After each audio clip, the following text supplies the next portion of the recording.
മക്കളെ, നിങ്ങൾ J P എസിലേക്ക് വരാൻ ആഗ്രഹിക്കുന്നുണ്ടെങ്കിൽ ഇനി മടിച്ചിരിക്കല്ലേ. നമ്മുടെ അവസാനത്തെ റിപ്പീറ്റർ ബാച്ചിൽ അഡ്മിഷനാണ് നടന്നുകൊണ്ടിരിക്കുന്നത്. എത്രയും പെട്ടെന്ന് അഡ്മിഷൻ എടുക്കുക. ഞാൻ ജെ പി എസിനെ കുറിച്ച് ഒന്ന് പറഞ്ഞു തരട്ടെ. ഇവിടെ നിങ്ങളെ കട്ടയ്ക്ക് കൂടെ ഒന്ന് പഠിപ്പിക്കുന്ന ഒരു കൂട്ടം ടീച്ചേഴ്സ് ഉണ്ട്. ഒരു കൂട്ടം ബെസ്റ്റ് ടീച്ചേഴ്സ്, നിങ്ങളെ മനസ്സിലാക്കി നിങ്ങളുടെ പൾസ് അറിഞ്ഞ് പഠിപ്പിക്കുന്ന ടീച്ചേഴ്സ്. ഈ എൻട്രൻസ് ഫീൽഡിൽ 10 വർഷത്തിന് മുകളിൽ പഠിപ്പിച്ച് നല്ല പരിചയമുള്ള കേരളത്തിലെ ഏറ്റവും ബെസ്റ്റ് ആയിട്ടുള്ള ടീച്ചേഴ്സ്. ഇവരൊരിക്കലും ഒരു 70% ക്ലാസ് അടിപൊളി തന്നിട്ട് ബാക്കി 30% local class J P S തരൂല്ല. ജെ പി എസിൻ്റെ എല്ലാ ക്ലാസ്സും അടിപൊളിയാണ്. നിങ്ങൾ ക്ലാസ്സിൽ നിന്ന് തന്നെ പഠിച്ചെടുക്കാൻ പറ്റുന്ന രീതിയിലുള്ള ക്ലാസ്സുകളായിട്ട് ജെ പി എസ് നിങ്ങളുടെ മുന്നിലുണ്ട്.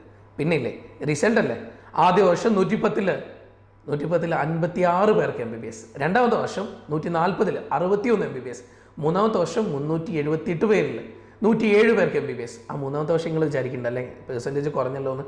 ഒന്നുമില്ല, അന്ന് +1 +2 സാധാരണ കോവിഡ് കാരണം സ്കൂളിൽ പോകാൻ പറ്റാത്ത കുട്ടികളാണ്. എന്നിട്ട് നമ്മൾ അത്രയും റിസൾട്ട് ഉണ്ടാക്കി. ഈ വർഷം 711 ഒരാൾ, 701, 693, 686, 681 ഇങ്ങനെയൊക്കെ ആയിട്ട് ജെ പി എസ് അടിപൊളി റിസൾട്ട് തന്നെ ഉണ്ടാക്കിയേക്കുന്നത്.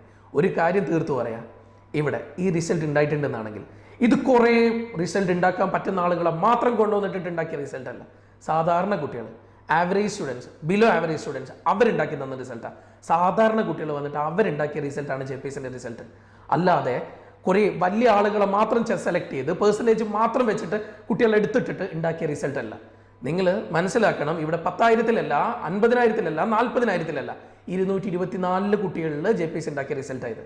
സോ ഇതേ റിസൾട്ടുമായിട്ട് തന്നെ മുന്നോട്ട് പോകുന്നത്. ധൈര്യത്തോടു കൂടെ തന്നെ പറയാണ്, ജെ പി എസിൻ്റെ റിസൾട്ട് ഈ കേരളത്തിലെ ഏറ്റവും ബെസ്റ്റ് റിസൾട്ടാണ്. അതായത് നിങ്ങൾ ആളുകളുടെ എണ്ണം എടുക്കണം. എല്ലാ ഇൻസ്റ്റിറ്റ്യൂഷനോട് ചോദിക്കുക അവിടെ എത്ര പേര് എക്സാം എഴുതിയത്, എന്തുകൊണ്ടാണ് എക്സാം എഴുതിയ ആളുകളുടെ എണ്ണം പറയാൻ എല്ലാവരും മടിക്കുന്നത്. ആ എണ്ണം ചോദിക്കുക, എന്നിട്ട് അതിൽ എത്ര നോക്കുക. അതിൽ തന്നെ ടോപ്പിൽ വന്ന ആളുകൾ അതിൻ്റെ മുന്നത്തെ വർഷം എത്ര ടോപ്പായിട്ട് വീണ്ടും ചൂസ് ചെയ്തെന്നൊന്ന് ആലോചിക്കുക. ഇതൊക്കെ ആലോചിച്ചിട്ട് വേണം ഒരു സെൻറ്ററിനെ ചൂസ് ചെയ്യാൻ. അപ്പോൾ എനിക്ക് പറയാനുള്ളത്, ജെ പി എസിൽ വരാം, നിങ്ങളെ കൂടെ നിൽക്കുന്ന, നിങ്ങളെ സപ്പോർട്ട് ചെയ്യുന്ന ഒരു കൂട്ടം ടീച്ചേഴ്സോ അടിപൊളി മെൻറ്റേഴ്സോ അടിപൊളി റിസൾട്ടും ഇവിടെ ഉണ്ട്. പിന്നെ എന്തിനേനി ആലോചിക്കുന്നത്? ഇനി ഒന്നും ആലോചിക്കാനില്ല. ഇങ്ങ് പോര്, നമ്മൾ അടിപൊളിയായിട്ട് പഠിച്ചിട്ട് നല്ല റിസൾട്ടുമായിട്ട് തിരിച്ചു പോകും.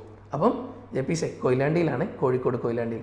ഈ ചെറിയ സ്ഥലത്ത് നിന്നുകൊണ്ട് ഇത്രയും നല്ല റിസൾട്ട് കുറഞ്ഞ കുട്ടികളെ വെച്ച് ഉണ്ടാക്കാൻ പറ്റിയിട്ടുണ്ടെന്നാണെങ്കിൽ അത് ഇവിടുത്തെ ഈ ഹോൾ ടീം അത്ര കണ്ട് കഷ്ടപ്പെടുന്നുണ്ട്.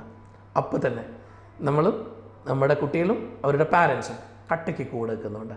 അങ്ങനെ നിൽക്കാൻ ആഗ്രഹിക്കേണ്ടതാണെങ്കിൽ ഇനി മടിക്കേണ്ട കേട്ടോ. അവസാനത്തെ ബാച്ചിലേക്ക് വേഗം വന്നിട്ട് അഡ്മിഷൻ എടുത്തു. ഓക്കെ മക്കളെ.